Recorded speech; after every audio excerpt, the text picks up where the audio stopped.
Day to day discussion.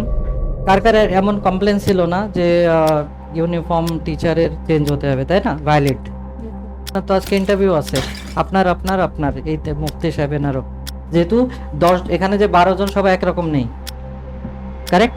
কিন্তু অধিকার তো সবার আছে পড়ার, না? সেম আপনার ক্লাসে তো 12 নয়, আপনার ক্লাসে হয়তো 20, 25, 30 হচ্ছে না?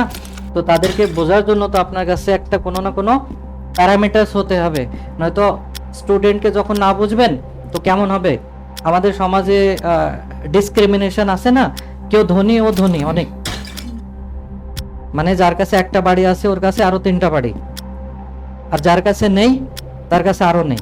তো ওইরকম আপনার ক্লাসে যে স্টুডেন্ট আসছে আপনাকে জাস্টিফাই কিভাবে আপনি করবেন যে কোন লেভেলে আছে?